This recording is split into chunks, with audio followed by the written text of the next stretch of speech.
Bueno, nos acompaña entonces hoy en la primera conferencia Mario Covaleda.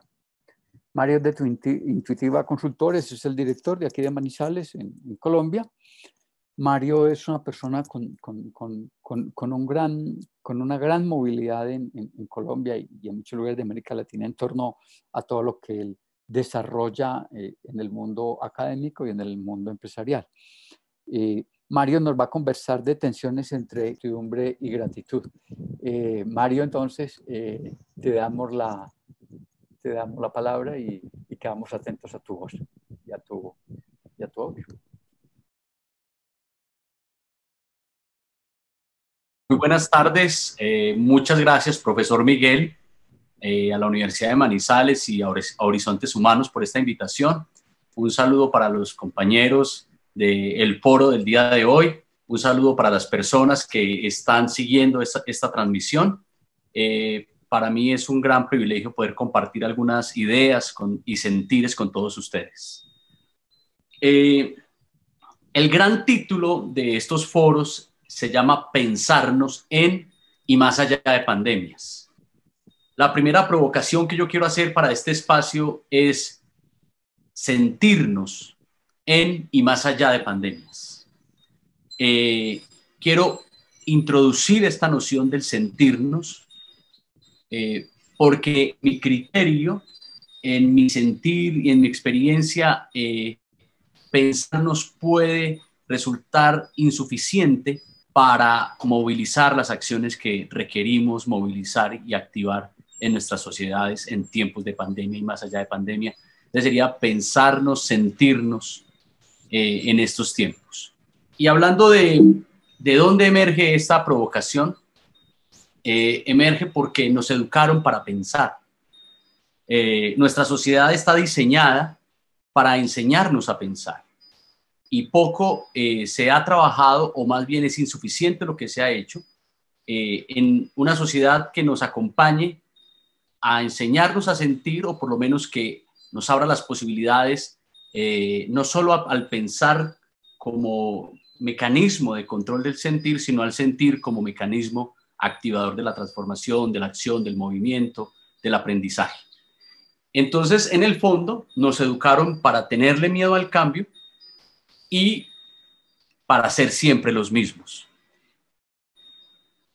Por esta razón, hoy quiero que hablemos un poco, antes de entrar a estas tensiones, a estas posibilidades entre incertidumbre y gratitud, que hablemos un poco sobre lo que tiene que ver con el mundo de las emociones, con el emocionar y con estas hibridaciones que emergen en los seres humanos cuando nos permitimos sentir la vida. Entonces, hoy quiero hacer, con el permiso de ustedes, provocaciones para generar algunas rupturas, fisuras o deformaciones en torno a una cultura que contrapone las emociones y la razón, el pensamiento y los sentimientos, el fluir emocional y el fluir racional. Y hoy quiero estar en un modo de provocador, de soplador de brasas, para que le demos un lugar especial en tiempos de pandemia a lo que implican sentir las emociones. Como diría el maestro Humberto Maturana, no hay acción humana sin una emoción que la funde.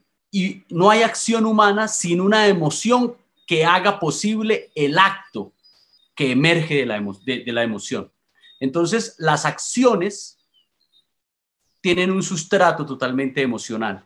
Y desde esta perspectiva es que el profesor Maturana plantea que las emociones definen lo que somos como raza humana, más que la racionalidad. Incluso el planteamiento es que las razones son el mecanismo inteligente que hemos creado para controlar, para amarrar, para encadenar el fluir emocional.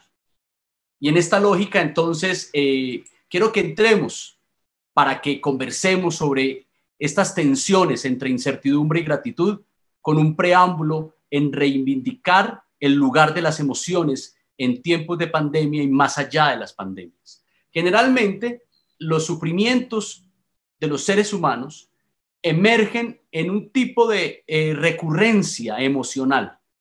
que nos lleva a los mismos lugares que ya hemos transitado, que ya hemos conocido, y por lo tanto repetimos la manera de operar los dominios de acción porque estamos emergiendo desde el mismo lugar de emoción. Lo que denominaríamos como los dolores nuestros como especie, como seres humanos, emergen en sufrimientos enraizados, en emociones cautivas, en emociones que están amarradas, contenidas. Y por esto se hace trascendental conversar para disolver el sufrimiento, dándole el lugar al fluir de la emoción para que estas emociones enraizadas puedan transitar y permitirnos elaborar, aprender, evolucionar. Y en este sentido, quiero decirles a todos que en la experiencia de la vida me ha mostrado que en el sentir de la vivencia emocional, en el fluir de las emociones, es que emergen las grandes movilizaciones de una sociedad, de una institución o de una organización. Yo le tengo mucho susto a las organizaciones inteligentes porque son muy hábiles en esconder las emociones. Le tengo mucho susto a las sociedades inteligentes porque son muy hábiles para encubrir y enmascarar las emociones con razonamientos de alta erudición o complejidad, que lo que hacen es distraernos o distanciarnos de la verdadera posibilidad que hay en las emociones. Y por eso hoy quiero decirles a todos ustedes que en las emociones tenemos un gran territorio para enunciar, denunciar y anunciar nuevas posibilidades humanas. Enunciarlas desde un lugar de alegría, de tristeza, de nostalgia, de melancolía, de ternura, de erotismo, de gratitud, de incertidumbre. Denunciar desde el coraje, la fuerza, la tenacidad, el ímpetu, y anunciar también desde el candor, desde la alegría, y poder entrar en una danza emocional que nos permita fluir como especie en estos tiempos de pandemia. Porque es muy, muy riesgoso quedarnos pensando en la pandemia. Es muy riesgoso seguir volviéndonos eruditos de la pandemia. Los extremos de la racionalización científica que nos dan respuestas tranquilizadoras, que nos encadenan, que nos inmovilizan y seguimos siendo quizás los mismos. Y por esta razón, las grandes acciones humanas, las grandes movilizaciones, las grandes transformaciones de nuestra sociedad emergerán, surgirán al activar nuevas emociones. Y los tiempos de pandemia son tiempos para permitir que nazcan nuevas emociones. Por ejemplo, que emociones o procesos emocionales como el desapego hagan aparición. El desapego, el soltarnos, el zafarnos, que nos permita deshabitar esas viejas formas de estar siendo en el mundo. Y hoy, en medio de este espacio, citando a Heidegger cuando planteaba que el lenguaje es la morada del ser, yo quisiera decir que el lenguaje es la morada del ser y las emociones son los lenguajes que le permiten al ser disfrutar, renovar e incluso cambiar de morada. Es decir, la posibilidad que la emoción nos permite tiene que ver más allá de la habitación del ser que somos para permitirnos transformar, modificar, reconocer, aceptar, tener cualquier proceso de construcción a partir de ese fluir emocional. Así que si el lenguaje es la morada del ser, las emociones son aquellas que permiten que el ser pueda incluso cambiar de morada. Y es posible que la pandemia nos está invitando a cambiar de morada, dándole el lugar a ese gran reconocimiento de ser seres emocionales. Somos seres que nos movemos por las emociones que nos permiten movernos. Esto da lugar a una profunda reflexión acerca de la ontología de las emociones. Somos seres emocionales. Esa ontología del fenómeno emocional que va más allá de una simple palabra ontos, vacía, para decir ser, sino que una posibilidad de adentrarnos a los niveles más íntimos de los seres humanos que estamos siendo, para que esas emociones nos permitan, incluso como ya lo repetí, si fuera del caso, transformar nuestra morada del ser. En Colombia hay un filósofo que viene haciendo un trabajo muy especial acerca de la filosofía de Rodolfo Kusch, los planteamientos de ontologías de Rodolfo Kusch desde América Latina, una mirada desde América Latina de las ontologías, como es Francisco Cepeda. Y en un libro que escribe Francisco Cepeda sobre ontologías de América Latina, hay un texto de Rodolfo Kusch que me gusta mucho, hablando de este fluir emocional y de este ser siendo emocional y de un ser que reivindica la potencia de las emociones, cuando dice: el ser siendo es perfecto, el ser siendo es perfecto, el ser siendo es la perfección misma del ser, porque la perfección es ser siendo. No es lícito pensar que algo es imperfecto cuando está siendo. ¿Y cuál es la conexión entre este texto de Rodolfo Kusch y el planteamiento que vengo haciendo sobre las emociones? La conexión radica en que aquello que le permite al ser siendo, ser en movimiento, son las emociones. No son las razones, no son los pensamientos, no son los análisis, no son los juicios críticos. Yo no conozco ninguna organización en más de 280 organizaciones que hemos acompañado con Intuitiva en Colombia que se haya transformado pensando. Por eso es tan peligroso pensar, porque pensar es una forma inteligente de distraernos de la vivencia del presente, de la movilización requerida por el ser. Y en esta lógica, entonces, planteo que debemos abrazar una mirada ontológica profunda de un ser emocional que es en la medida que se mueve gracias a las emociones que le permiten moverse. Y en esta mirada, las emociones son formas de activar el sujeto. Ahora, voy a plantear algo. Las emociones son formas de sujetarnos. Y por eso es tan peligroso darle cabida a ese discurso de la nueva normalidad. Que la nueva normalidad, y yo estaba pensando, esa frase, la nueva normalidad, peligrosísima. ¿Por qué? Porque debajo de esa frase, la nueva normalidad, yo intuyo una intención de control, de estandarización, de formalización de los devenires emocionales que estamos viviendo como sociedad. Y entonces es ese afán por el control que nos lleva a pensar la nueva normalidad, la nueva normalización, la nueva ley, la nueva norma.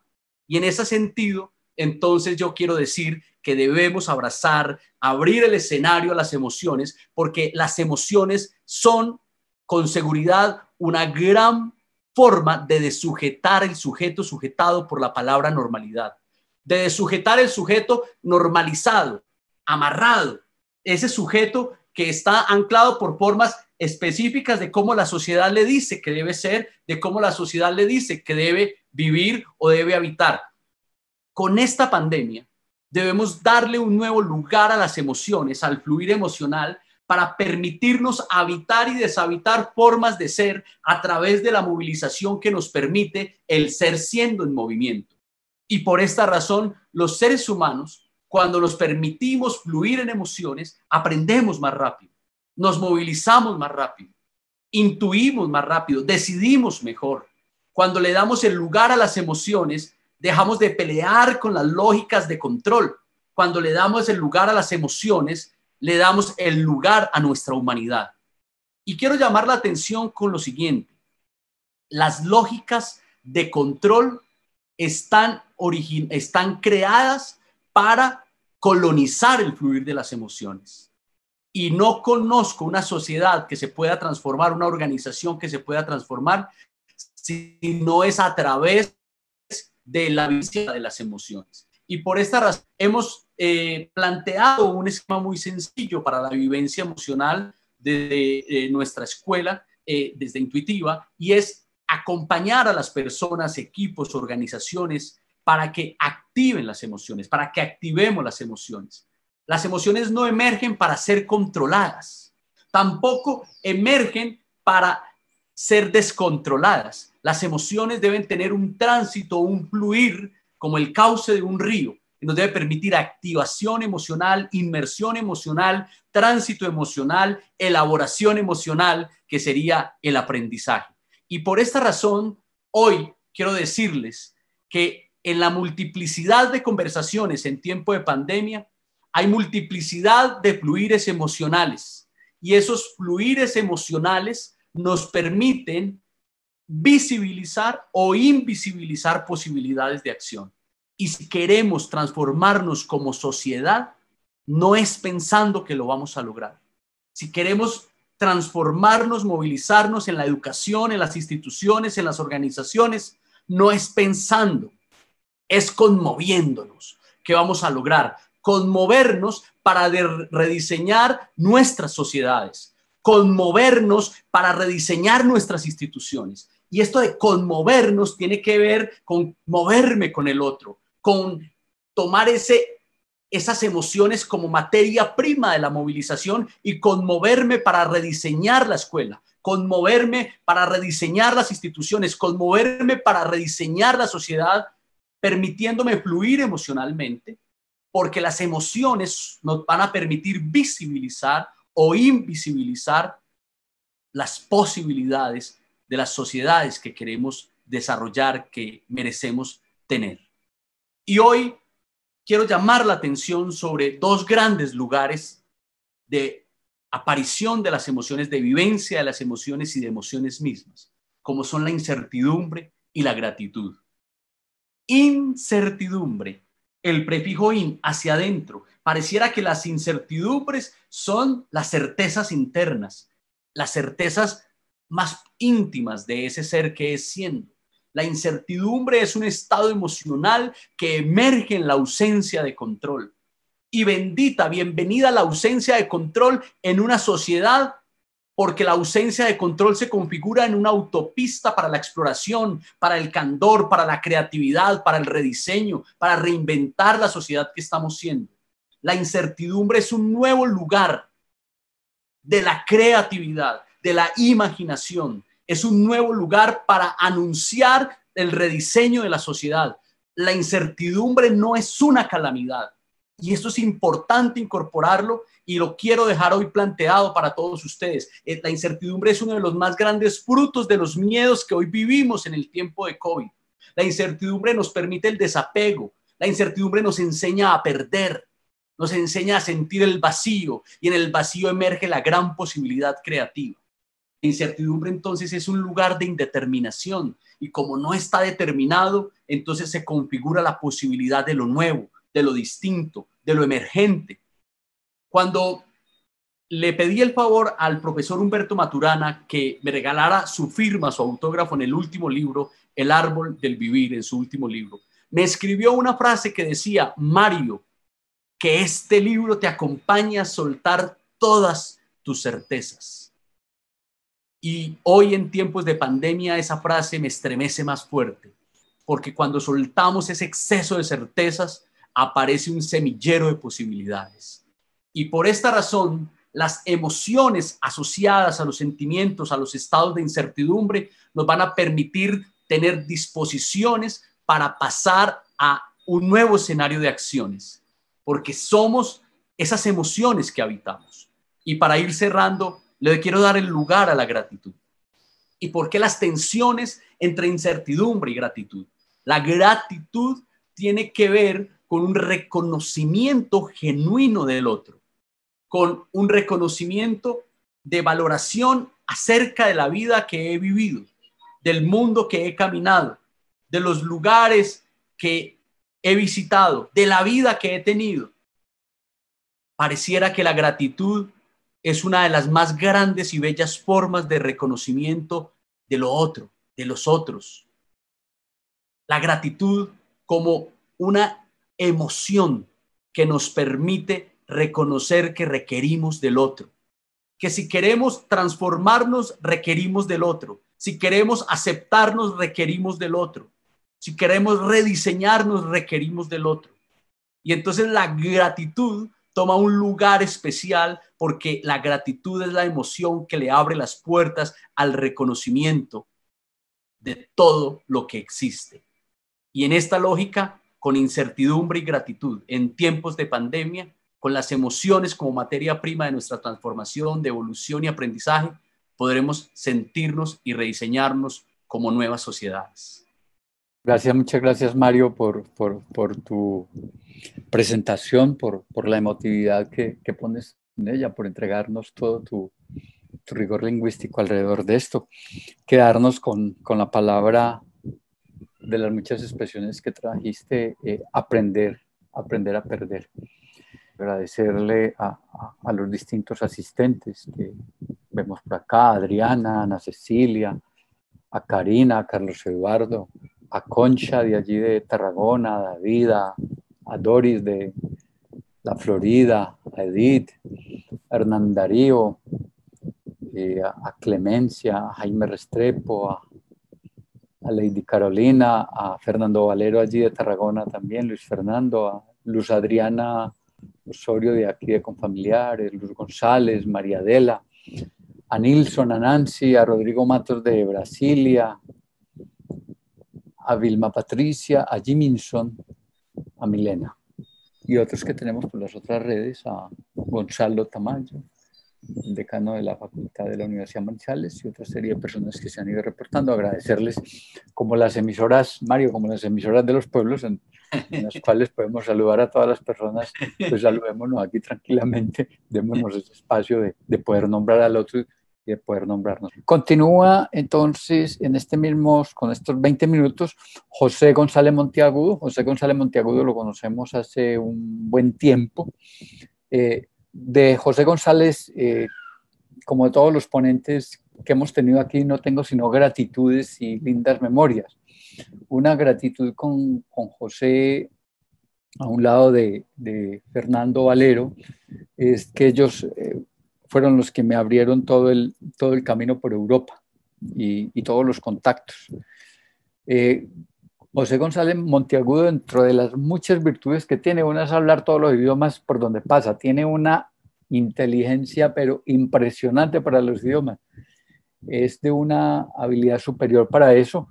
Estamos ante una persona con mucho recorrido, a quien la pandemia o las decisiones que se han adoptado atrás de ellas a él lo han afectado, porque él tenía medio mundo para recorrer y pues no ha podido, le ha tocado quedarse allí en su lugar de vivencia, movilizarse desde ahí.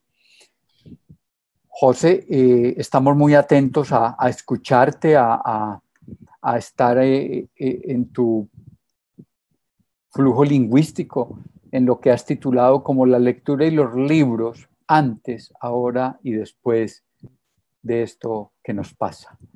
Entonces, José, adelante.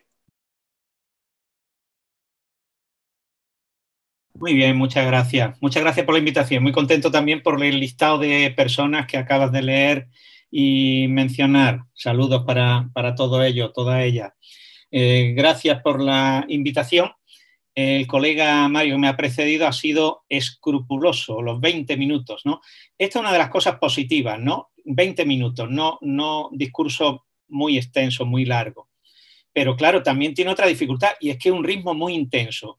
Yo quería decir que estoy viendo a través de YouTube las diferentes intervenciones poco a poco, pero no sincrónicamente, no en el momento en que se están produciendo a las 11 de la noche españolas, ¿no? Las estoy viendo en momentos de descanso, de transición de otras cosas, y que es muy impresionante todos los discursos que hay ahí, cada uno con su perspectiva y con sus posibilidades, ¿no? Bien, bueno, pues eso, el agradecimiento por la invitación, un placer poder compartir estos escenarios. Yo tengo escrito aquí 3 paginitas, ¿no? Más o menos las voy a leer con algún que otro comentario. Un placer poder compartir en estos escenarios de intensificada incertidumbre y de acelerada vulnerabilidad. El colega acaba de hablar, ¿no?, de la incertidumbre y de la gratitud. Les hablo desde Sevilla, al suroeste de España, en donde estamos confinados desde el 15 de marzo. Hoy, 11 de mayo, 8 semanas después, ha sido el primer día en que aquí en Sevilla hemos tenido libertad para salir a la calle. Relativa libertad, porque hay horarios de paseo y fuera de esos horarios de paseo tienes permiso para salir si vas a un bar o vas a comprar algo o a visitar a alguien. Pero bueno, si te ven por la calle siempre puedes decir que vas a visitar a alguien. Bien. La idea era hablar un poco del momento actual, pero tomarlo en un sentido, una perspectiva de largo recorrido, ¿no? Voy a presentar algunas ideas sobre la lectura a modo de instantáneas rápidas. Los 20 minutos obligan a ello, ¿no? Para problematizar el papel de la lectura, sobre todo a lo largo de las últimas décadas. Poniendo en paralelo reflexiones generales y experiencias que he vivido, estoy viviendo. Yo tenía el gerundio, lo tenía subrayado, que lo ha señalado también el colega que me ha precedido, ¿no? Estar siendo. Freire también dice, el hombre no es, el hombre está siendo, ¿no? Entonces, ¿cómo estamos viviendo esto? ¿Cómo he vivido? Esperando que todo esto tenga alguna pertinencia o relevancia en contexto educativo y social, en el sentido amplio. Mi objetivo es modesto, ¿no? Tiene un foco relativamente específico y un enfoque voluntariamente fragmentario y discontinuo. Similar a las prácticas lectoras plurales, en las prácticas lectoras actuales, que son muy plurales, discontinuas, fragmentadas, y que es lo que caracteriza el peculiar ecosistema cultural y digital de los años recientes. Primera idea, la lectura, voy a un recorrido ya más amplio, la lectura en Europa ha sido históricamente un privilegio de las élites políticas, económicas, religiosas, particularmente en el caso de Europa en las sociedades católicas, a diferencia de las sociedades protestantes que han tenido una evolución diferente. Esto nos muestra la importancia de los factores históricos y estructurales para explicar y comprender las prácticas lectoras y el papel del libro en las sociedades y comprender eso en el contexto de fenómenos educativos y sociales amplios. A veces tendemos a ignorar, particularmente en las ciencias sociales y en el mundo de la educación, estas fuerzas estructurantes de nuestras sociedades, de los diferentes grupos, clases sociales, y de nuestras propias trayectorias, itinerarios y carreras individuales. La escritura ha seguido una evolución similar, pero como actividad todavía más elitizada, restringida y controlada que esa lectura como privilegio de las élites. La escritura ha sido todavía más privilegio y más elitización en la evolución contemporánea, moderna y contemporánea. 2. En mi infancia y adolescencia, los libros eran un patrimonio valorado, pero escaso y caro. En la generación de mis padres, que nacieron hacia 1925, hace casi un siglo, analfabeta mi madre, semianalfabeto mi padre, la cultura, la lectura y los libros eran objetos extraños y lejanos, inasequibles e innecesarios. Con mi generación los tiempos fueron cambiando y las oportunidades educativas fueron creciendo. En casa de mis padres, durante mi adolescencia, ya podíamos adquirir alguna enciclopedia, la enciclopedia Larousse, y algunos libros. El paisaje iba cambiando con el clima social, político, económico, cultural del país. La lectura se iba democratizando en paralelo a todos esos cambios. El libro era un bien preciado, muy valorado por las familias y por los jóvenes que confiaban, soñaban en las bondades de la formación, en la continuidad de los estudios e incluso en el acceso a la universidad.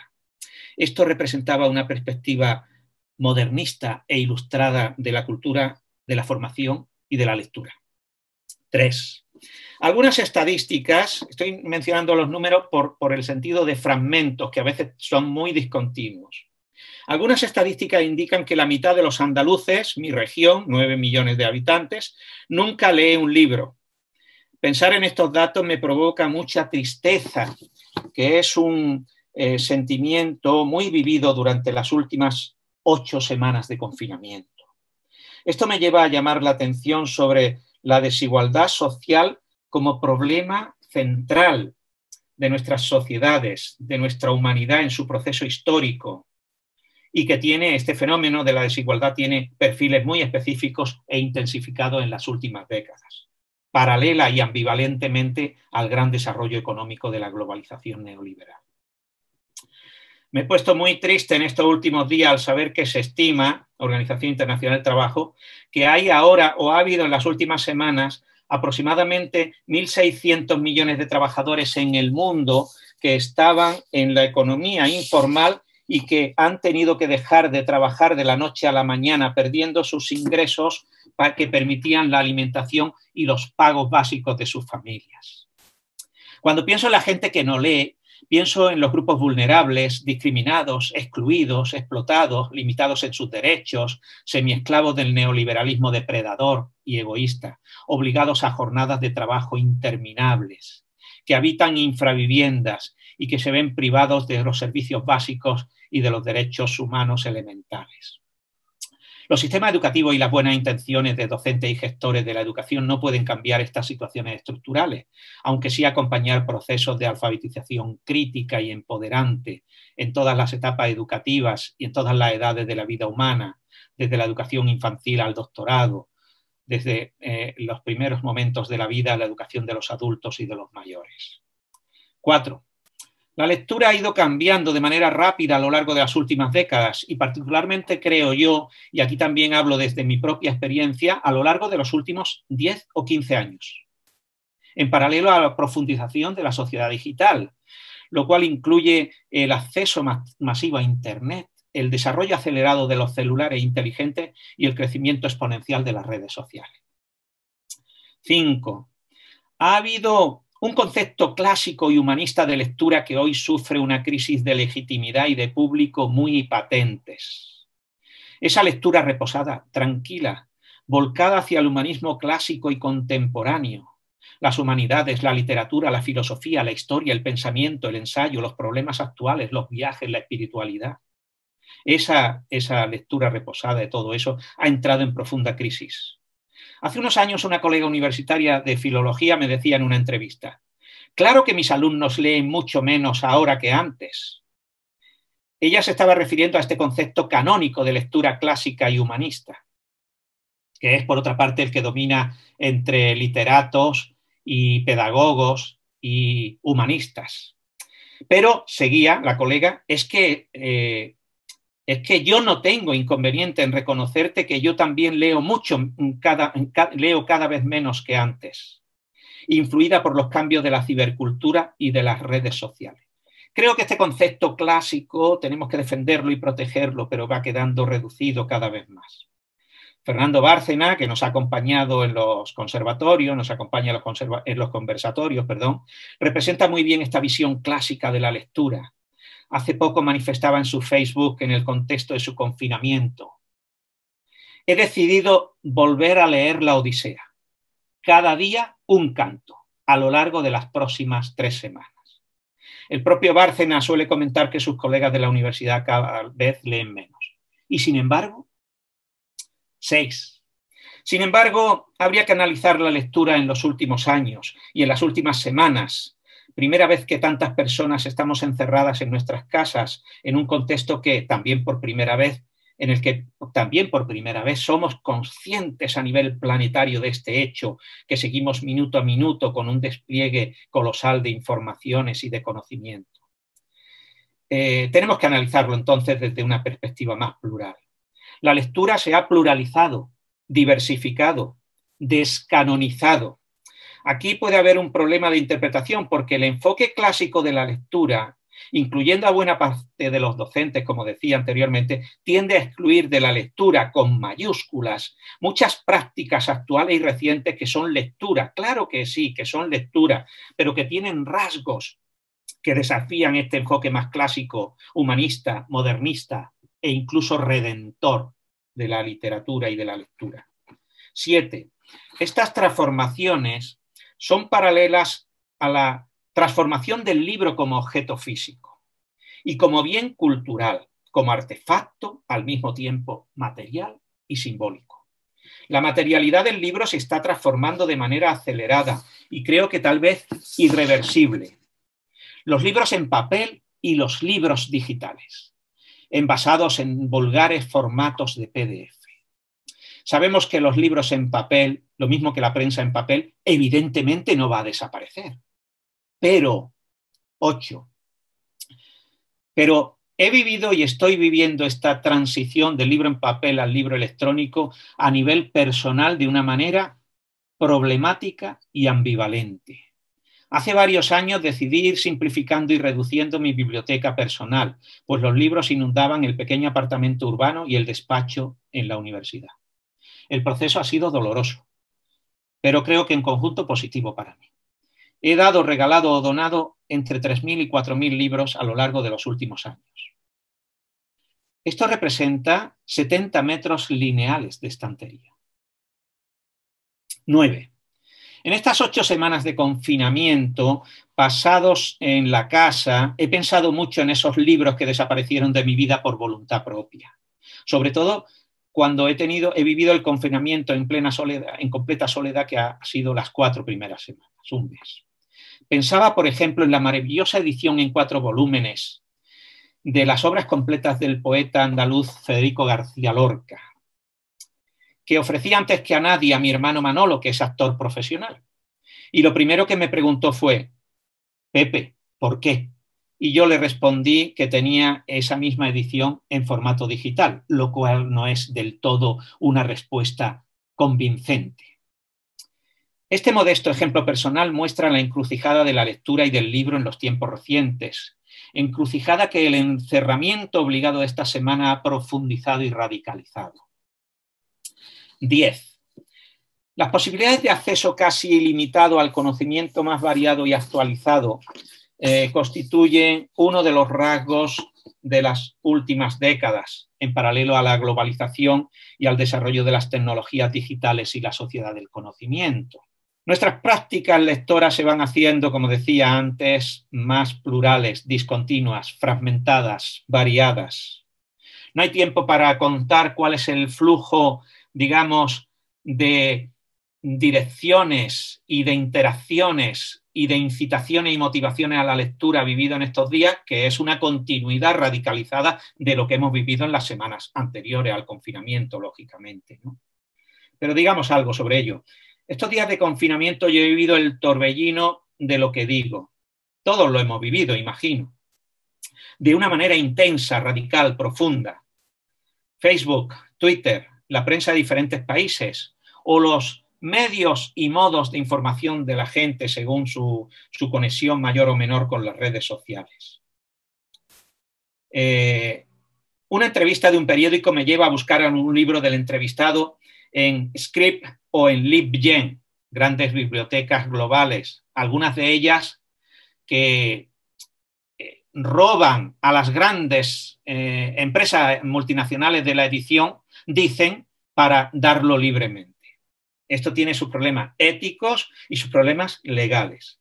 Los amigos de Facebook, muchos no son amigos, son recursos culturales, son bibliotecas frágiles, son recursos de información.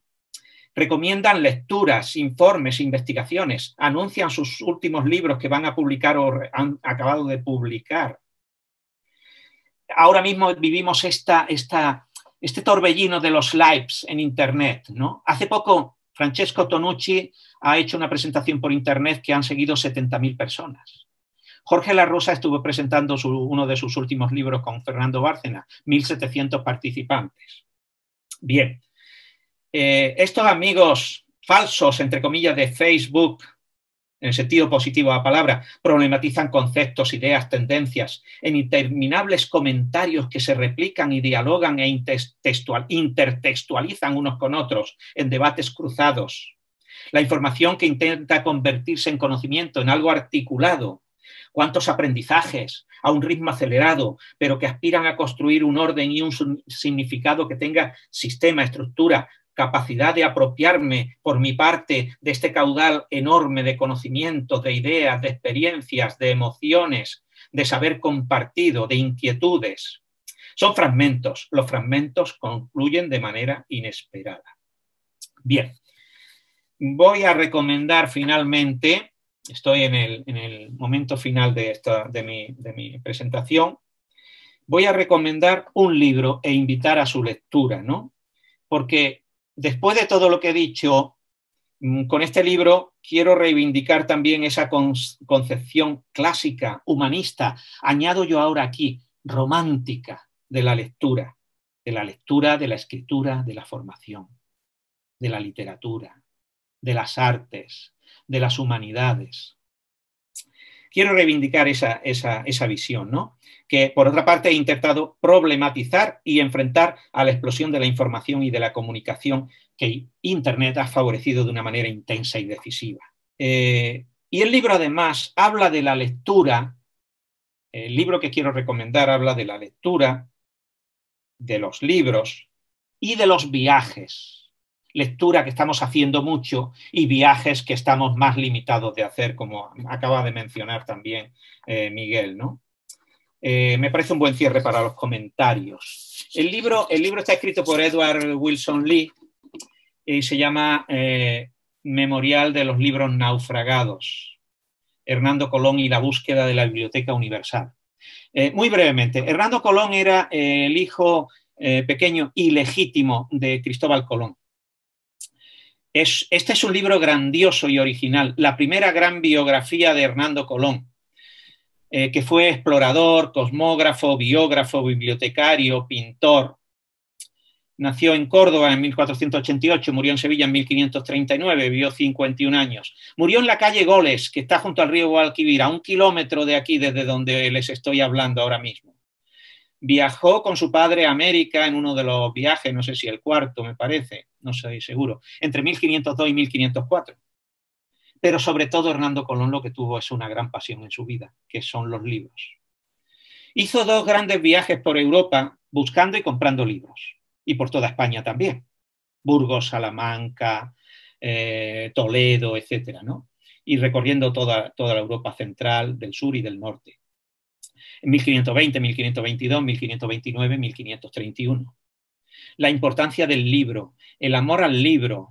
Aquí tenemos, en este hombre tenemos algunos de los principios que han sentado las bases de la biblioteconomía, de la ciencia de las bibliotecas, ¿no? La biblioteca como principio que organiza el saber y el conocimiento, la recopilación y la organización del saber de su tiempo. No hay mucho tiempo para hablar sobre este libro, pero os aconsejo el Memorial de los Libros Naufragados.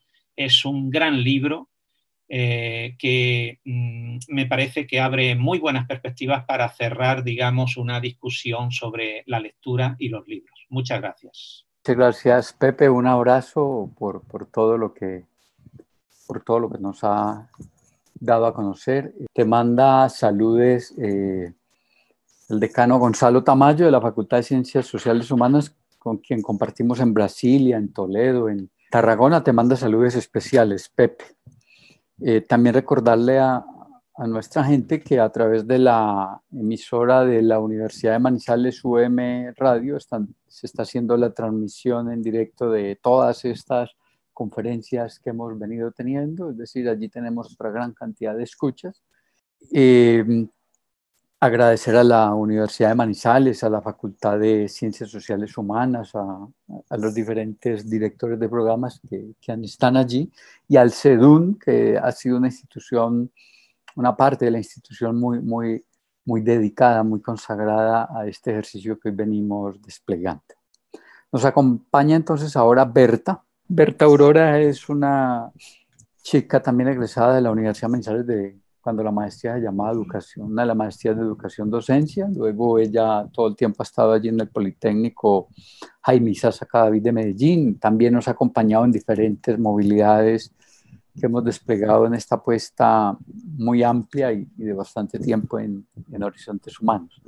Berta nos va a acompañar con una disertación en torno a lo insospechado de la relación educación y pandemia.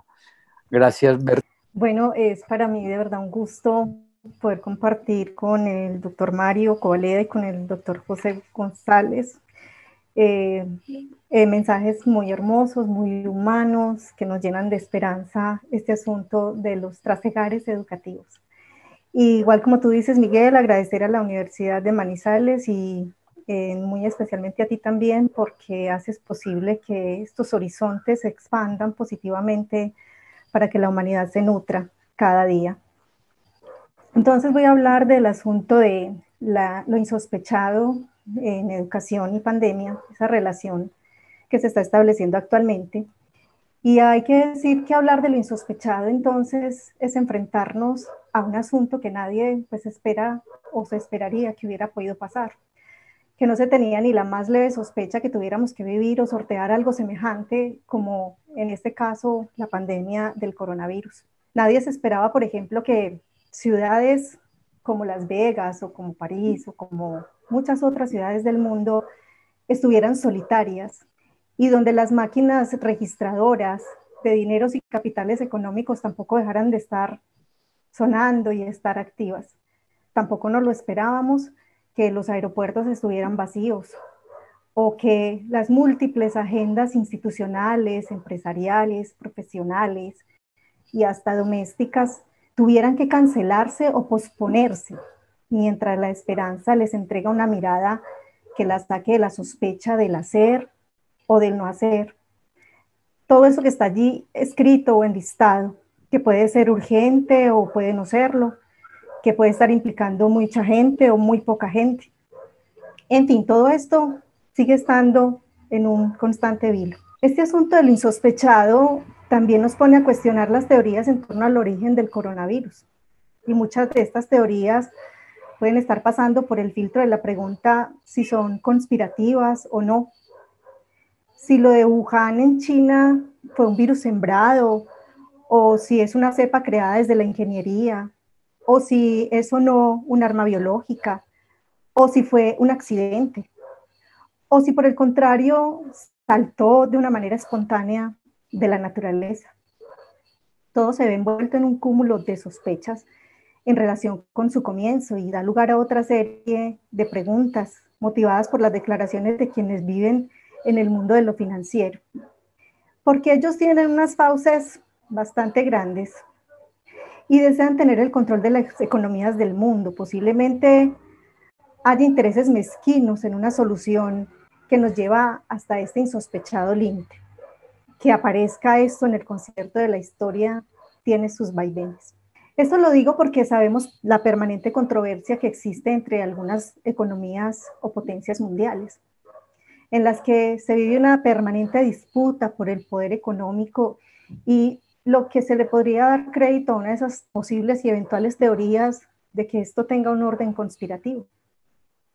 Sin embargo, todo sigue estando en el panorama de lo insospechado. El virus sigue desencadenando expectativas en torno a su proceso de expansión y sobre las consecuencias o efectos que este genera, pues mientras se encuentren las formas de mitigación. Y lo que es aún más insospechado, todo lo que puede pasar una vez superado el confinamiento. ¿Cuántos van a aprovecharse de esta situación, de esta realidad, de esta necesidad del otro? O que tenga el otro. O de esa posibilidad posiblemente de engullirse al otro. Aprovecho para poner en contexto una frase de nuestro filósofo, nuestro no, pues es nuestro porque está en este ámbito de lo académico, ¿cierto? El doctor Fernando Bárcena. Él dice que existen acontecimientos que tienen un significado no ya para nosotros como sujetos individuales o con una identidad que creemos reconocer con nitidez, sino para nosotros en tanto seres humanos. Y como bien es claro para todos nosotros, el asunto pandémico no toca a un ser individual, nos toca a todos, toca a todo el globo terráqueo. En este sentido, el filósofo Edgar Morin, en una reciente publicación motivada justamente por este episodio pandémico y llamado Festival de Incertidumbres, el pasado abril, hace un llamamiento para reflexionar en torno a la vida y pregunta hasta qué punto estar confinados nos traerá consecuencias en los modos como padeceremos restricciones, impedimentos, racionamientos, o cómo tendremos que adaptarnos a muy diversas formas de percibir, pensar y actuar en el mundo. Es así como manifiesta un marcado interés, pero también inquietud en qué debemos hacer o qué debemos pues como tener en cuenta al tener una avalancha de información y conocimiento que diríamos y sabemos todos que estamos recibiendo y que a veces excede la capacidad para asirla, para digerirla y finalmente comprenderla. Por tanto, a través de la filosofía, la sociología, las ciencias sociales y humanas, como escenarios donde se produce y se divulga saber, han asumido este momento pandémico como una oportunidad para comprender lo que sucede, para ayudar a usar dicha información y con base en esa establecer acciones y estrategias para hacerle frente a la coyuntura, por lo que es un gran compromiso con la humanidad. Se está haciendo resonar los muy diversos saberes para que de alguna manera podamos tener criterios en relación con lo que debe ser creído y lo que debe ser desechado, lo cual permite renovar ideas y fortalecer caminos para transformarnos e impactar los contextos donde tienen lugar los acontecimientos, para que en esos ámbitos en los que actuamos sea posible que pase lo insospechado, que cobre fuerza vital todas esas potencias de las cuales el hombre dispone.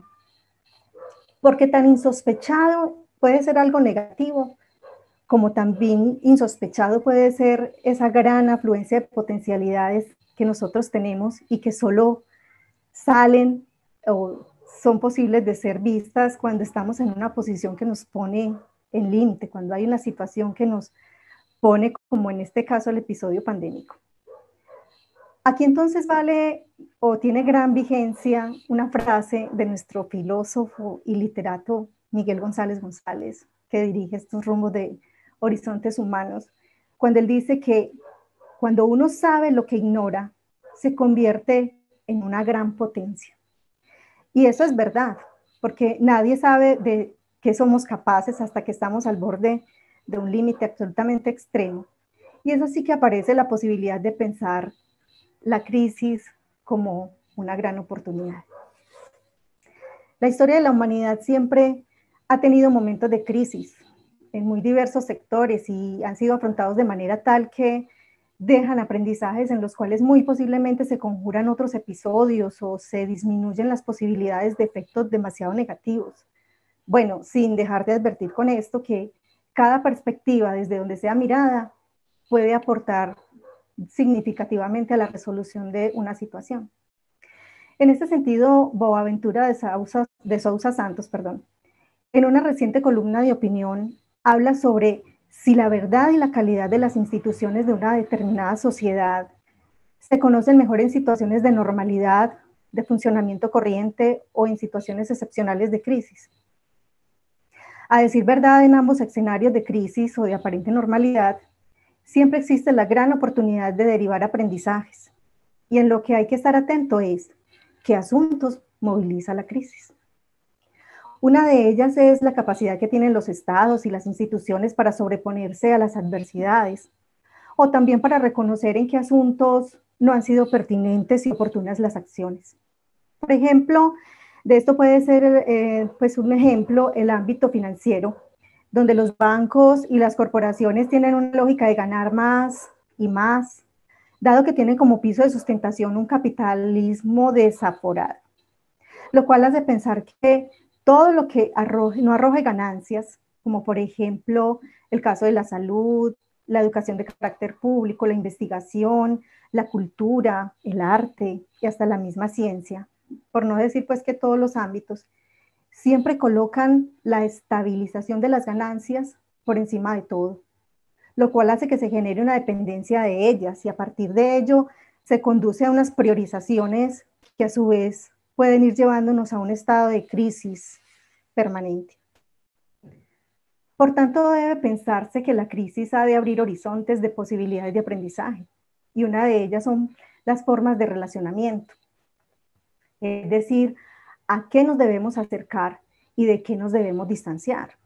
Podríamos decir que debe ser un imperativo distanciarnos de los consumos desaforados y compulsivos que terminan por agotar los recursos naturales y empeorar la condición del medio ambiente.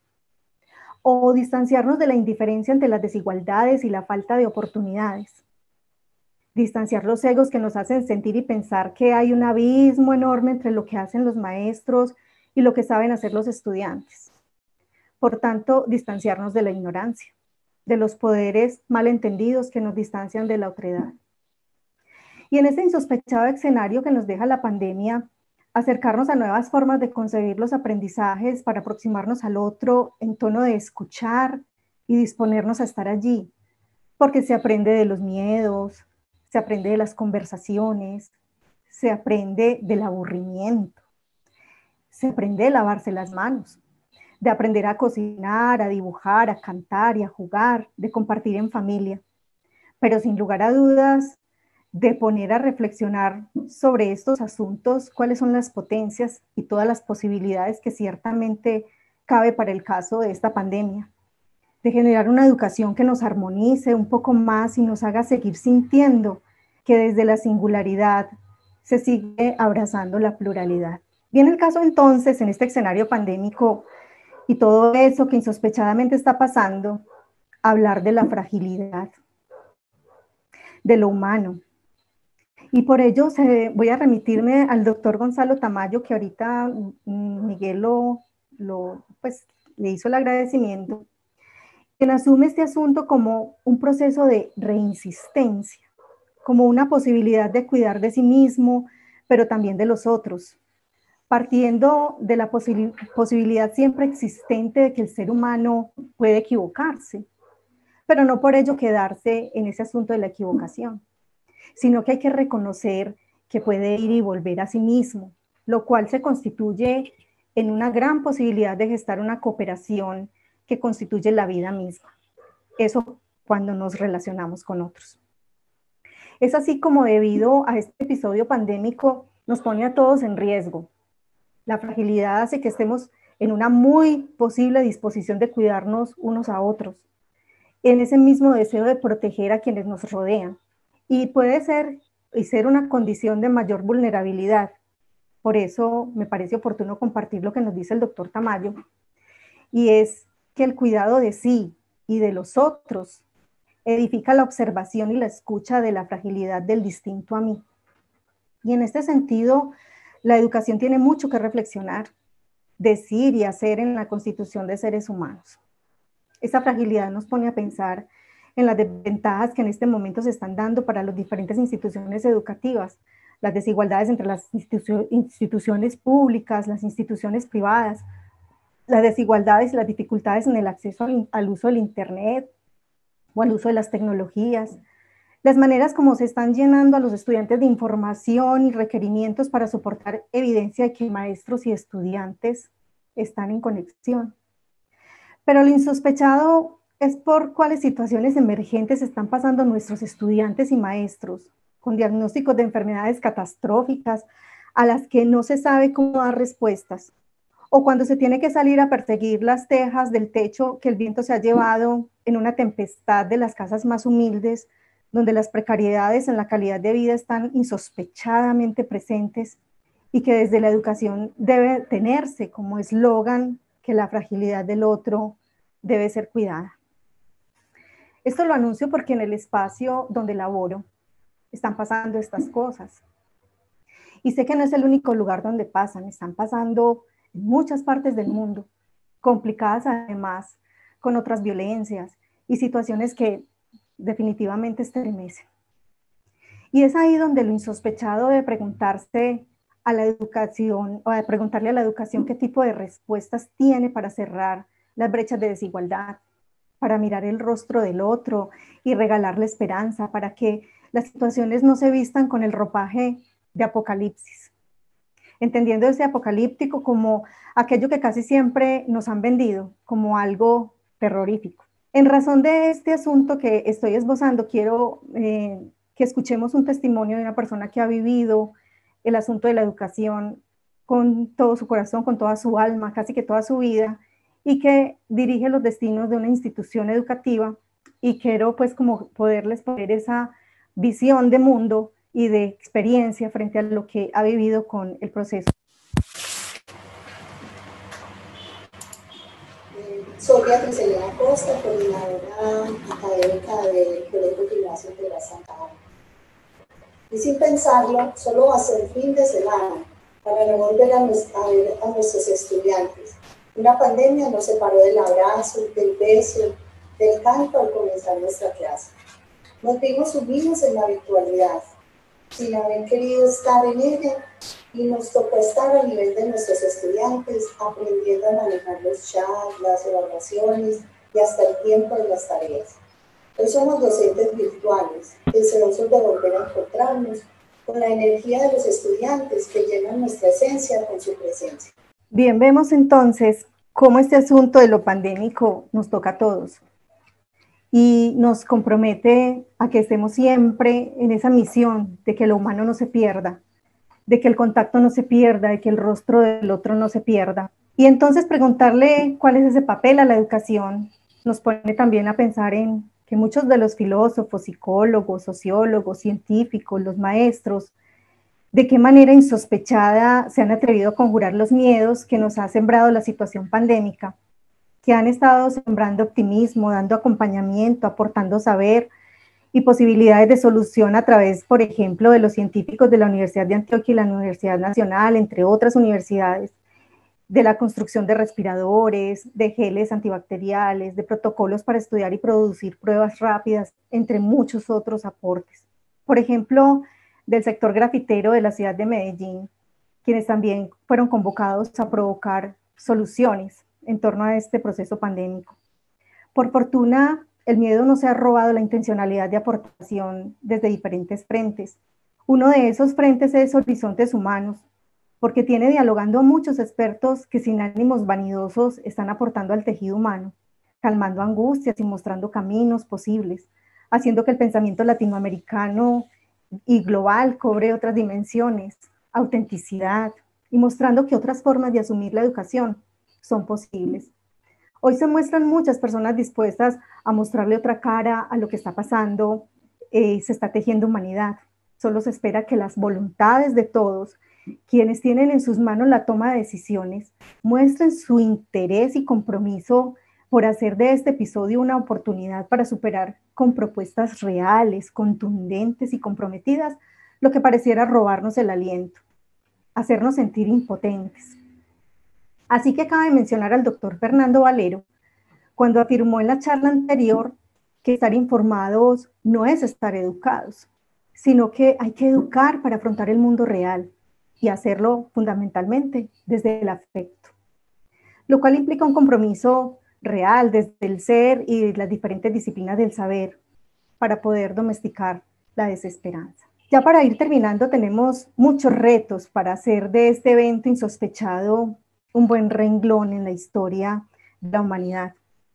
Entre ellos, buscar estrategias para que quienes van a la escuela puedan encontrar ambientes seguros, acogedores, hospitalarios, que signifiquen y dignifiquen sus vidas y les permitan asumir las carencias, las perplejidades, y que sean un motor para su autonomía, volviéndose en agentes de sus propias potencias.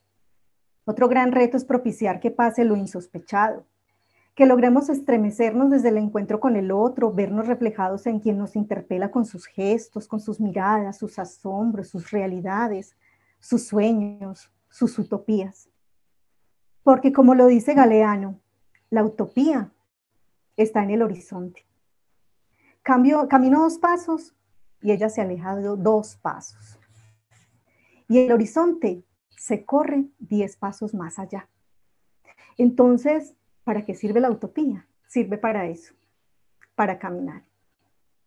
Un gran reto también será entonces repensar nuestras prácticas, conectar con los otros desde las miradas profundamente humanas, sin estar tan empecinados en instrumentalizar el conocimiento, Estar por encima de intereses mezquinos relacionados con conservar capitales económicos más que capitales humanos y simbólicos. La defensa de la vida debe ser lo más importante. Otro reto será emprender procesos de investigación, enlazando la pregunta hacia qué temas vamos a colocar el visor de las prioridades. Porque a veces en los discursos de algunos dirigentes políticos y directivos de instituciones educativas se menciona la investigación como una suerte de instrumentalización. Se le llama investigación útil, aquella a la cual se pueden derivar patentes o dividendos económicos, y se le hace ver como poco útil aquellas en las que se hace un llamado a la reflexión de las realidades, para que no se acallen las preguntas, y si por el contrario se puede poner en cuestión el mundo de las desigualdades. Entonces habrá que seguir pensando y desarrollando aquel tipo de investigación que no nos anule en la intención de seguir tejiendo humanidad, como lo hemos venido diciendo a lo largo de este discurrir. Asumir entonces una postura en torno a las redes tecnológicas, por ejemplo, disponer de las redes, sí, porque se nos ha puesto como un gran desafío, el que nos han puesto enfrente para poder comunicarnos. Entonces, ese asunto de lo tecnológico, hacer que las redes pues las podamos usar, disponer de ellas, pero que no nos absorban los tiempos y la totalidad de nuestros espacios. Entonces, en medio de este panorama tan insospechado, se ha llegado el momento de poder cambiar muchas cosas ante la incertidumbre, ante lo insospechado, por ejemplo, cambios estructurales de los sistemas económicos y ambientales.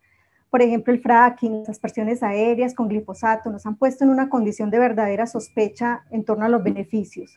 La misma corrupción en la que la pandemia se vuelve un buen telón de fondo para sobrefacturar y sacar ganancias del dolor y la necesidad del otro, poniéndonos ante una cruel realidad que es más fácil pensar el fin del mundo más que el fin del capitalismo. Entonces habrá que seguir generando reflexiones y cuestionamientos a los sistemas económicos y ambientales, y qué mejor hacerlo desde la educación. La pandemia pasará, pero las metáforas quedan a la hora de pensar la educación, las formas de construcción de saber y de la vida misma. ¿De qué nos liberaremos? ¿Qué romperá la normalidad? ¿Qué será lo que insospechadamente pasará o qué propiciaremos que pase? Vale la pena terminar esta intervención entonces con un testimonio del decano de mi facultad. Quiero que lo escuchemos para tener como un punto de referencia, no se demora realmente mucho, y ya terminamos. Decano de la Facultad de Educación Física del Politécnico Jaime Cercadía en Medellín, Colombia.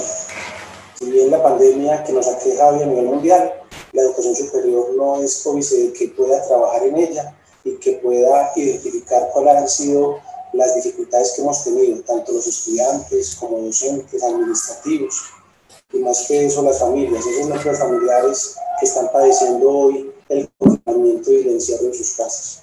De todo esto debemos tener aprendizajes, y lo más importante es que nosotros estamos escuchando a esos estudiantes, a esas familias, y estamos aportando desde la educación superior para que todo esto termine pronto.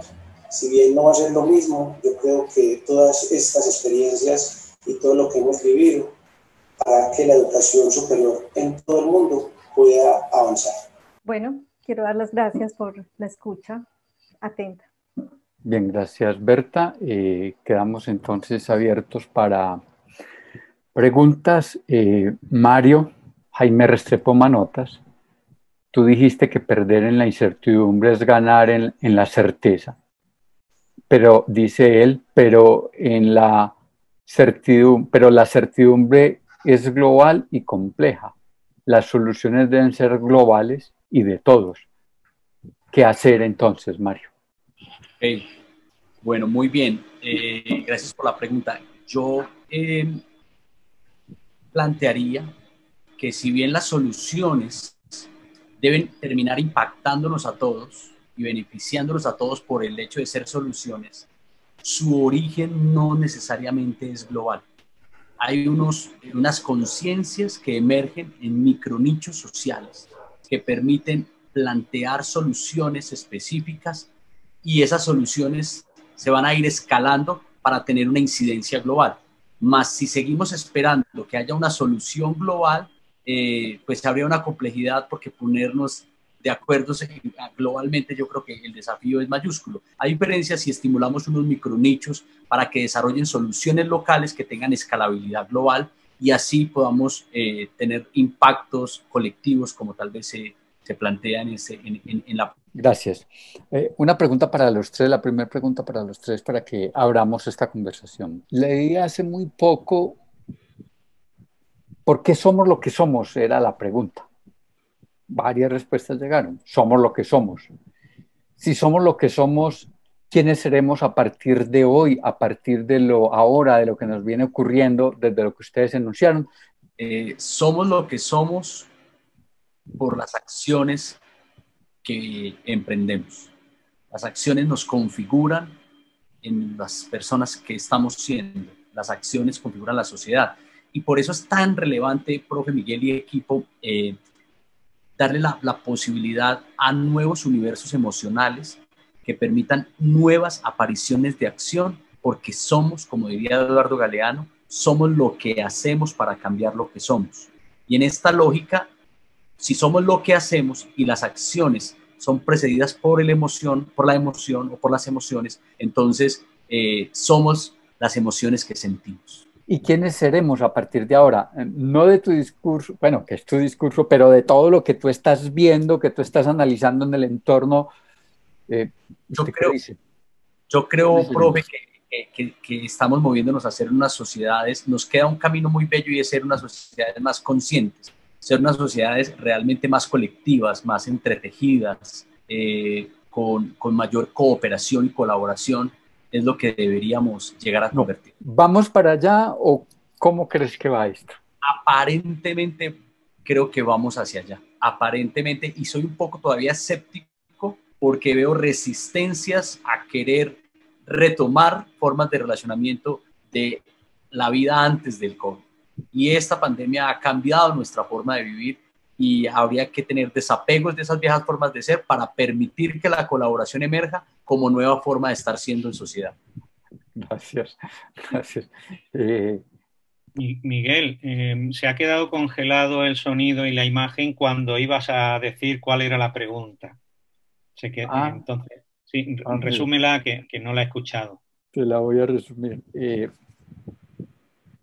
Leía en estos días una cuestión y es ¿por qué somos lo que somos? Y salieron varias preguntas y una respuesta fue bastante curiosa. Dijo, pues somos lo que somos, punto. Algo así como aquel texto bíblico, soy el que soy, ¿no es cierto?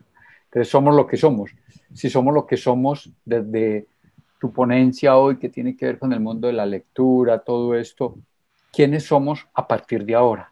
Es decir, según lo que tú has conocido, según lo que intuyes, para no dejarle ese trabajo solo a CISEC y a los de los medios de información. Sí. Los que tenían ya el libro escrito antes de que comenzara la pandemia, casi. No, tenían el libro escrito y la solución, pero para venderlo. Yo creo que tenemos que ver esto de manera breve, en una perspectiva de continuidad de procesos anteriores en los que hay emergencia de novedades y de procesos originales ahora, pero no hay una ruptura, no hay un antes y un después, me parece.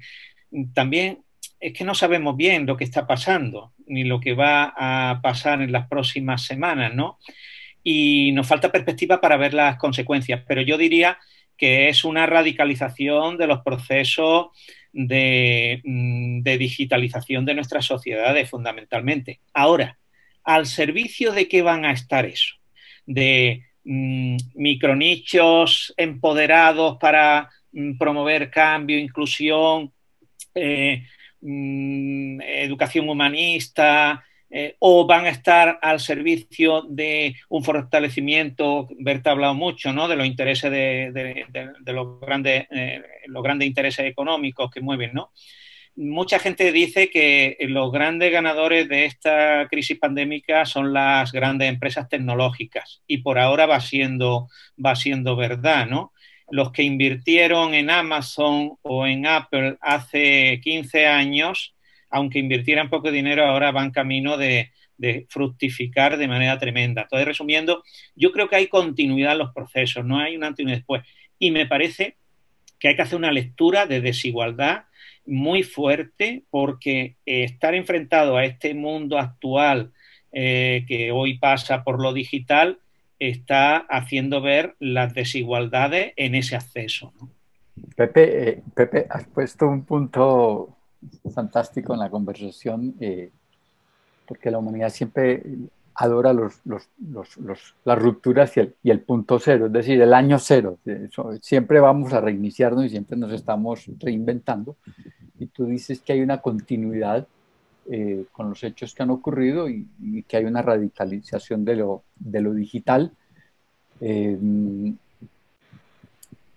Y la preponderancia de todas estas empresas que han venido trabajando este campo. La misma pregunta para Berta. No, no, perdón, es lo que tú te imaginas, o sea, no es el... sí, claro, o lo que tú has leído, evidentemente. Pues yo considero que nosotros somos lo que somos por la memoria, porque lo que hemos vivido, las experiencias que hemos tenido, las personas con las que nos hemos encontrado, como dice el doctor José, con los libros con que nos hemos encontrado y lo que han significado para nosotros, también con eso de las emociones que nos hablaba también claramente el doctor Covaleda. Nosotros somos eso, somos memoria, porque los otros nos han regalado saber. Lo que somos una construcción de todo ese trasegar de atrás, de nuestra historia, de nuestra cultura, de lo que socialmente se ha incorporado en nosotros, de eso que nos hace sentir, vibrar. Entonces, eso es lo que nosotros somos realmente, ¿cierto? Y somos como todas esas situaciones que nos ponen a veces en duda, que nos ponen en incertidumbre, que nos ponen a reinventarnos, que nos ponen como a pensar la vida de otra manera. ¿Y quiénes seremos después de esto? Pues tendré que decir que en ese sentido yo veo muchas incertidumbres, porque hay, como dije en el momento que discurrí, hay demasiados intereses capitalistas, demasiados intereses monetarios, el dinero está como siendo el objeto como de todas las proyecciones de muchas personas. Sin embargo, no voy a ser tan fatalista ni tan apocalíptica, y tendré que decir que también hay un montón de seres humanos, todos los que estamos acá en estas conversaciones, somos esa esperanza de que efectivamente vamos a hacer muchas cosas después, vamos a reflexionar eso que somos, vamos a reflexionar eso que queremos que la humanidad misma sea y se teja. Entonces hay que romper con las desesperanzas, hay que poner eso de la emoción a rodar en función de que podemos ser seres humanos construidos desde esas grandes sensibilidades. Perfecto. ¿Cómo nos hemos sentido hoy? Resulta que uno siempre trae un discurso elaborado, pero por alguna razón de lo que escribió, de lo que fuera, las palabras, como son así como las hormigas, entran por cualquier lugar y salen por el otro, las palabras como las hormigas están en todas las partes, y a veces uno se le olvida y cuando se da cuenta es que se le pasaron los 20 minutos. ¿Qué de lo que usted traía que considera central, o así no fuera central, supremamente importante que nosotros escucháramos, no lograron decirlo y en este momento, ya después de la pausa, dicen, creo que ahora sí lo puedo volver a traer por razón del tiempo o por lo que fuese? Yo, profe, acentuaría sobre el rol de la gratitud como una emoción fundamental que permite el reconocimiento del otro para caminar juntos, para avanzar juntos, para habitar juntos. Es fundamental que esté la gratitud. Creo que la gratitud será esa gran emoción que nos permitirá rediseñarnos en colectivo, de forma colaborativa, porque la ingratitud es anulación del otro. Y si nos seguimos anulando, si no hay gratitud, será muy difícil ir a estas posturas colaborativas de rediseño de futuro. Te faltó entonces hacer énfasis en la gratitud. En la gratitud. Sí. Gracias. Sí, mira, yo iba a recomendar un segundo libro que he escrito en los comentarios de Chatear, he escrito el nombre del anterior autor, Edward Lee Wilson, y también he escrito Winfried Sebald, Los Anillos de Saturno. Los Anillos de Saturno es un libro formidable que habla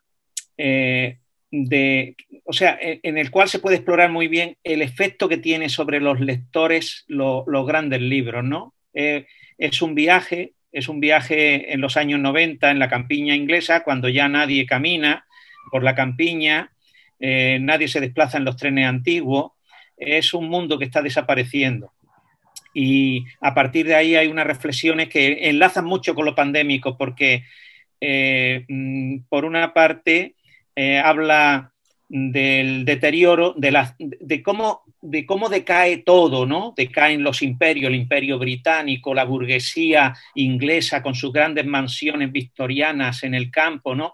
Todo eso ha caído, esas grandes piedras han caído, pero también cae la naturaleza y existe la enfermedad y la muerte, la memoria, el exilio político, el holocausto, porque él viene de esa tradición alemana, ¿no? Sus padres vivieron el holocausto. Entonces, Los anillos de Saturno me parece un libro muy interesante y que es como leer La peste o releer La peste en estos días, ¿no? De cuando hay confinamiento. Un libro pues que puede llegar un poco más al fondo de la entraña de las personas de lo que llegaría en otro momento histórico diferente, ¿no? Gracias. Gracias, Pepe. Berta. Pues yo considero que hay que seguir hablando de eso insospechado, en el sentido de vivirnos siempre en el otro, en reconocer que esa fragilidad de la que estuve hablando, pues hace que nosotros nos busquemos en los gestos del otro, en sus miedos, en sus angustias, pero también en sus sueños, en sus risas, en sus deseos de comerse el mundo, de comerse la vida, ¿cierto? Entonces, habría que empezar, por ejemplo, en el caso de nosotros los docentes, a dejar un poco más los egos de lado, a encontrar en esos estudiantes que ellos también llegan con muchas expectativas y con muchos deseos de aprender y con muchos deseos de comprender muchas cosas que son absolutamente complejas. Entonces, es como nosotros, al lado de ese otro, untándonos de la piel del otro, saber qué hay debajo de esa piel del otro, qué es lo que le ha tocado vivir, cómo le ha tocado asumir la vida, qué cosas lo hacen sentir impotente. Eso hace que surja lo insospechado, que salgamos, que brotemos, que se nos salga de adentro todo ese cúmulo de posibilidades, de inteligencias, pero no unas inteligencias individuales, sino unas inteligencias que conecten con el otro, que permitamos hacer una red de humanidad que nos permita conjurar la desesperanza. Gracias. Me hiciste acordar la conferencia de Estela Quintare, que nos acompañó acá, donde fue muy insistente. Y en esto tenemos mucho que ver los profesores. Ella dice que los profesores, lo que hay es un ego insoportable en los distintos profesores universitarios y los distintos profesores del mundo.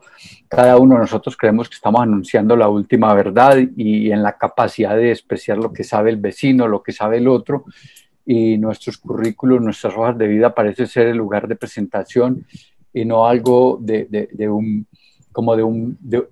video que hemos puesto por ahí en la red que trabaja muy lindo el país y tiene que ver un viaje corto a la vida de Beethoven, y donde dice que lo importante de Beethoven, además de todo lo que entrega, es básicamente la desnudez del alma. Y yo creo que eso es lo que tú nos estás diciendo y en general Estela Quintare fue muy, muy insistente en eso.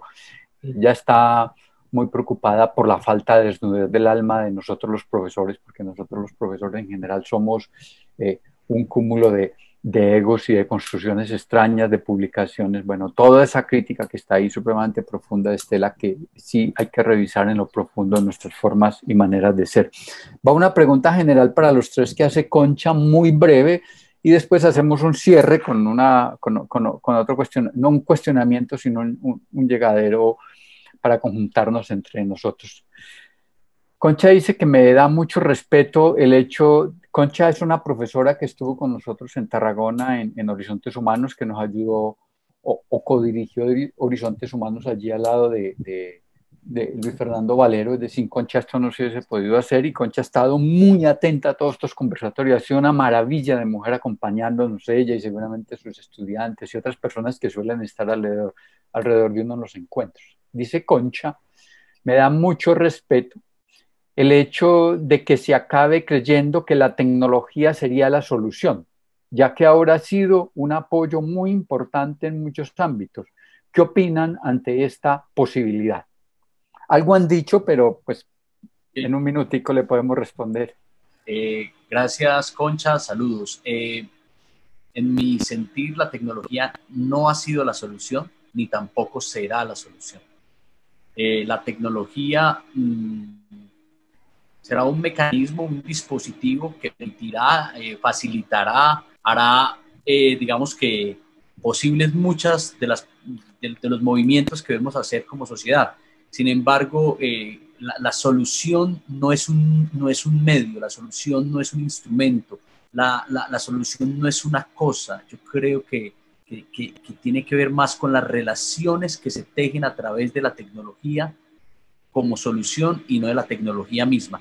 Punto aquí rápidamente, es las organizaciones que, por ejemplo, han implementado grandes aparatos de software y de hardware para solucionarse, no se han solucionado.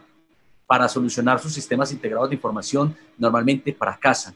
Esto tiene que ver con unas culturas de colectividad, con la construcción de sentidos compartidos y con un entrelazamiento de redes conversacionales. Por ahí creo que la tecnología nos facilita, más la tecnología no es la solución. Mario, y abundas en algo muy cercano, y es que Horizontes Humanos es posible por las tecnologías, es una mediación, pero solo es posible si cada uno de ustedes que los llamamos y dijeron, listo, aporto para esta conversación, para toda la humanidad. Es decir, no hubiese sido posible si no es por la voluntad nuestra. Gracias. Sí. Yo creo que tecnologías son mediaciones, son instrumentos que, por otra parte, son imprescindibles hoy en nuestras sociedades avanzadas, ¿no? Sin tecnología nuestras sociedades no funcionan. Algún pequeño error de software y los aviones se paran y no vuelan, pero ese es un ejemplo entre cientos que podemos elegir. Yo creo que el punto clave que está en el debate social y político de los últimos años y que con la pandemia está resurgiendo es ver si podemos refundar o afianzar en nuestras sociedades el sentido de lo público y de lo común. Me parece que por ahí van muchos de los comentarios que habéis hecho, por ahí va lo que comenta Berta, ¿no? También esa refundación de lo público y de lo común me parece que es el dilema social, político y educativo principal de estas últimas semanas en los debates de todo tipo, ¿no? Y hace falta refundar ese principio de lo público y de lo común. En Europa se empieza a hablar de la renta básica universal. En todo el mundo se habla, pero aquí 3 ministros de la Unión Europea, Italia, Portugal y España han firmado un documento defendiendo esos 3 gobiernos una renta básica mínima universal. Es decir, hay que refundar el capitalismo sobre bases que permitan al menos, ya que no va a haber una revolución inmediata, que permitan la creación de unos espacios comunes y públicos que permitan una vida digna para todas las personas. Pepe, gracias por traer esto de la renta común. La dirigencia colombiana es del más alto sentido de sinvergüenza que yo haya escuchado. Eso ni siquiera se atreven a mencionarlo. Ayer que visité el comercio de Ecuador, allí ya están conversando de una renta mínima para los ciudadanos ecuatorianos, siguiendo lo que ya se viene haciendo en otros lugares del mundo. Y aquí todavía seguimos hablando de otras cosas. La realidad política de América Latina es muy difusa, muy confusa por todo lo que estamos teniendo. Berta. Pues al igual que mis 2 compañeros, estoy totalmente de acuerdo en que la tecnología o los asuntos pues, de las mediaciones tecnológicas no son la solución para los procesos formativos, definitivamente. Son unos mediadores, estoy completamente de acuerdo con eso, y tienen sus beneficios en el sentido de que nos podemos encontrar con las otras personas a mucha distancia, ¿cierto? No tendríamos que precisar ir a España para podernos ver con el doctor José, ¿cierto? Pero esa sería la bondad de podernos encontrar, de poder hablar, de poder mediar una conversación, de poder estar como poniendo puntos de vista en consonancia. En ese sentido es muy posible y de pronto conocer realidades de otros entornos a los cuales uno puede ir de un día para otro. Entonces a veces llega en esas informaciones que sin lugar a dudas nutren ese acervo de conocimientos o de información que uno necesita para construir cierto tipo de saberes, ¿cierto? Pero indudablemente, indudablemente, y mucho más cuando nosotros, por ejemplo, en el caso mío, que trabajo en una facultad de educación física, hacer que solo la intermediación o el conocimiento se haga a través de una pantalla no hace posible que se cumplan ese tipo de objetivos. Hay que mirar al otro, hay que verle la cara, hay que verle la mirada, los gestos, qué tipo de lenguaje son los que están habitando esos cuerpos, qué cosas quieren decir, qué cosas quieren callar, o sea, es el cuerpo ese vehiculador de todo ese tipo de mensajes que no es posible que a través de una pantalla se pueda como lograr el objetivo de poder sembrar humanidad. Entonces, yo pienso que se vibra, y vibrar con lo humano requiere la presencia del otro, el abrazo del otro, ese calorcito humano, esa piel que toca la otra piel. Todo eso no puede ser ajeno a la construcción de subjetividades. Y por lo tanto, la pantalla se vuelve un recurso, pero para nada, y lo sostendré siempre, nada reemplaza la presencia del otro, el amor del otro, el tono del otro, esa conversación sincera, afable, cercana, que nos puede permitir sanar a veces muchos dolores que podamos tener. Entonces, la pantalla se vuelve el mediador, más no se vuelve el recurso último de la formación. Bien, decía Feixa, que también estuvo aquí entre nosotros, aquí hay defensores de los medios, Feixa, Yanaina, que así recuerde. Decía Feixa que hoy las relaciones clase íntimas y de todo este orden estaban teniendo enormes avances y encuentros en estas épocas de confinamiento, que hoy múltiples encuentros se estaban dando era por este medio y gracias a este medio. Y ya Naina decía que ya este no era un medio que lo iba a poner en tensión, sino que era un medio que encontraba fantástico y que gracias a eso nosotros nos estábamos encontrando acá y que gracias a esto se le estaba dando formación a muchos lugares del mundo y que gracias a esto nosotros podíamos ver un concierto de Madonna o un concierto de no sé quién sin necesidad de ir al lugar de los hechos. Es decir, que no había que satanizar este medio, sino verle sus bondades. Bien, ya para cerrar, cada uno, ¿cómo me sentí hoy? ¿Cómo me sentí en este conversatorio? ¿Qué me llevo de mi otro compañero expositor que había conocido, que no había conocido, que había visto, que no había visto? ¿Qué enseñanza me llevo? Y cómo me sentí en este conversatorio y una despedida ya de la audiencia en términos generales. Bueno, muchas gracias, profe Miguel. Yo me voy con una sensación de haber sido escuchado, de una sensación de haber aprendido muchísimo escuchando los dos compañeros que también presentaron. Me parece que lo que entregó Pepe de la literatura y su mirada de cómo la literatura nos permite configurar o reconfigurar, valiosísimo, y el planteamiento de Concha, me gusta mucho cómo se mueve de la abstracción del concepto a presentarlo en la realidad, en la colocación de lo cotidiano. Fue muy bello ver ese movimiento, ese fluir. De Berta. De Berta, que ha dicho Concha, perdón. Ok, qué pena, de Berta. Berta. Un movimiento muy bello entre la abstracción conceptual y la aplicación en la cotidianidad. Me gustó mucho ese fluir. Gracias a todos, gracias al profesor Miguel por crear este espacio y me encanta y voy a hacer lo posible por seguir acompañándolos. Hasta una próxima oportunidad.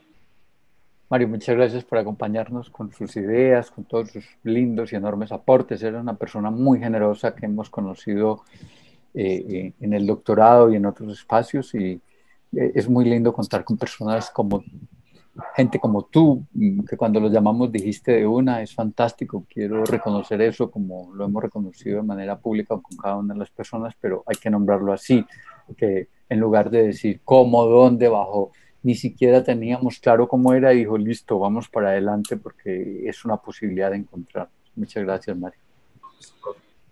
Bueno, yo voy a comenzar diciendo cómo me he sentido, cómo he visto esto.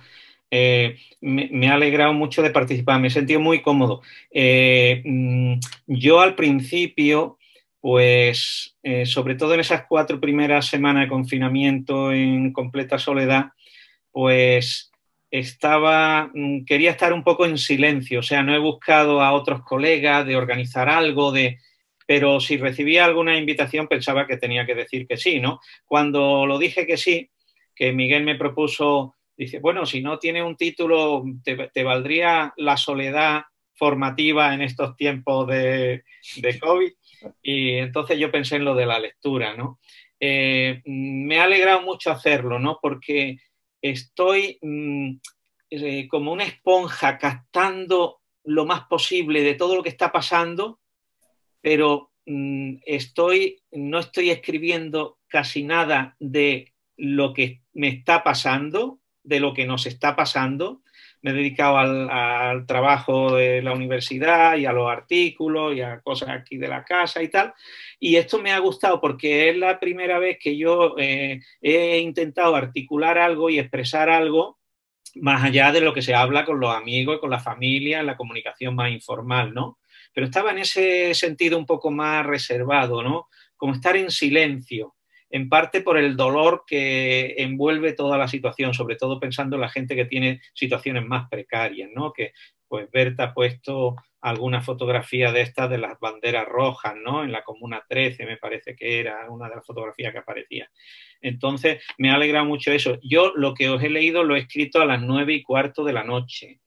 O sea, a las 11 hemos empezado, hora de aquí, o sea, a las 2:15 colombiana, y yo he escrito esto y lo he acabado de escribir 15 minutos antes de que fueran las 4 de la tarde colombiana. Entonces me he sentido muy bien porque era una cosa formal, hablar de la lectura, de los procesos de digitalización, pero también era introducir algunas pequeñas dimensiones de la propia experiencia, ¿no? Y después en la sintonía con los colegas, con Mario y con Berta, pues me lleva un poco la idea de, pues, no sé, la idea de la ontología emocional, ¿no? La cita que ha hecho de Rodolfo Puig a través de Francisco Cepeda, el conmovernos, ¿no?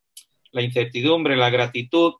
Y después con Berta me llevo, por una parte, la crítica social y económica que ha hecho, que me parece que es fundamental y que está descuidada en muchos ambientes educativos y humanistas. Y por otra parte, esa perspectiva proactiva o de que también está en Mario, ¿no? Lo que pasa es que yo he señalado más en él la dimensión más teórica o más de la primera parte de su presentación. Pues en Berta, esa actitud, digamos, de construir una educación y procesos formativos alternativos, ¿no? Desde esas dimensiones más de lo cercano y con esa sensibilidad que podemos decir ética, humanista, que está en el fondo de su discurso, ¿no? Conjurar la desesperanza, ¿no? Muy bien. Gracias. Gracias. He recibido mensajes de manera privada. Voy a contar varios. Uno tiene que ver con la exposición pasada de Luis Fernando Valero Iglesias. Me escribieron unos profes de Argentina que quieren a Fernando como sea ya, súper emocionados a través del enlace que les envié. Lo que quiero decirles es que eso no se copia inmediatamente. Y por el interno, como dicen las emisoras de radio, de televisión, he recibido cinco mensajes. Uno tiene que ver con Pepe, donde la persona que me lo envía dice que ha quedado fascinado con lo que Pepe ha escuchado, que ha quedado supremamente fascinado, que lo había escuchado varias veces, pero que esta vez, como decimos por acá, la sacó del estadio. O sea, que ese trabajo que hiciste de escribirlo, de jugártela en el último instante, para esa persona hizo mucho sentido y seguramente para otros.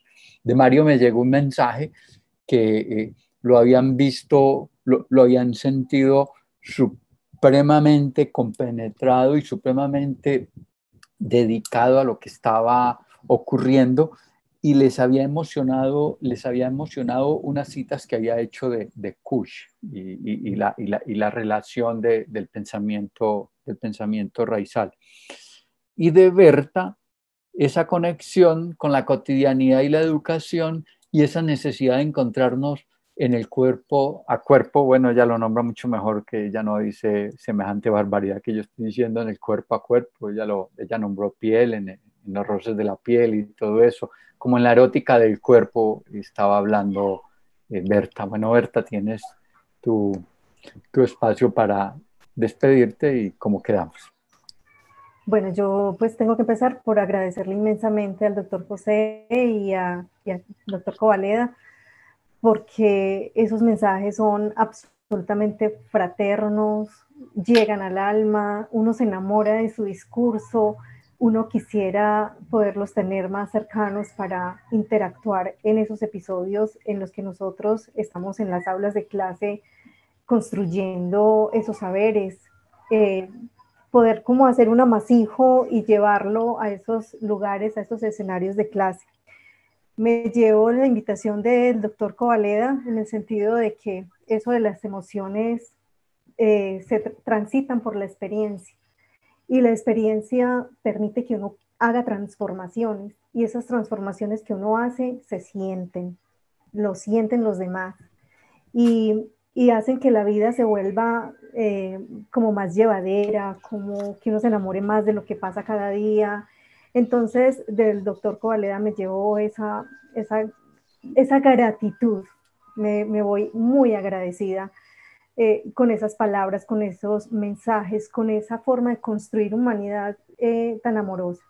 Y del doctor José González, pues muy significativo también todo lo que nos anunció con su discurso, pero cuando nos habla de los libros, hace que uno se sienta muy conmovido, usando también el asunto de estar conmovido porque cada libro trae algo insospechado, le trae a uno un mundo completamente diferente, lo lleva, lo vuelve a traer, como que se vuelve toda una aventura estar viajando en los libros y que usted, doctor José González, diga que ha entregado libros a muchas personas, que ha entregado miles de libros.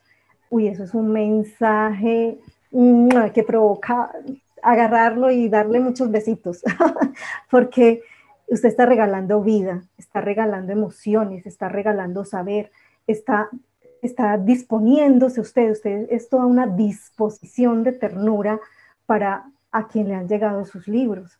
Entonces, y pues yo me atrevería a decir que sus libros son un total tesoro. Entonces usted lo que ha hecho es regalar humanidad. Y yo creo que los dos compañeros que estuvimos hoy, al igual que Miguel es un enamorado de la educación y o sea, se le siente, hierve en su sangre cada que habla. Eso es lo que necesitamos de verdad para poder congraciarnos con el asunto de la construcción de tejido humano. No hay otra manera, ni la pantalla solamente, ni el discurso frío y vacío, sino ese encuentro con el otro, ese encuentro amoroso y como lo dije en mi discurso, sin egos, porque cuando uno se cree que sabe más que el otro, se pierde el rumbo. Entonces, yo darles mis más sentido agradecimiento, de verdad, a todos y a los que nos están escuchando, porque es un gran acto de amor que estemos aquí, unidos, reunidos, pensándonos y aprendiendo unos de otros. Bien, he sido portador de algunos de los libros que dice Pepe. Bueno, he sido portador de libros también de Mario y de Berta. Muchas gracias. Hemos sido portadores y beneficiarios de eso. Reconocer distintos mensajes de reconocimiento de lo que ustedes hoy dijeron. La gente está muy contenta con lo que ustedes dijeron. Reconocer el esfuerzo en general de Horizontes Humanos por lograr concitar esto, reconocer el apoyo de la Universidad de Manizales a través de la facultad, a través de el CEDUN y las diferentes instancias que nos permiten que esto llegue a muchos lugares del mundo, que a través de la emisora, a través de los distintos canales, tengamos una alta difusión y una alta escucha. Quedamos entonces todos citados, mucha emoción por las personas que nos acompañan en los otros espacios visibles que tenemos acá y los de la emisora. Muchas gracias, Mario, muchas gracias, José, muchas gracias, Berta, y hasta pronto. Venga, buenas noches, buenas tardes, hasta luego.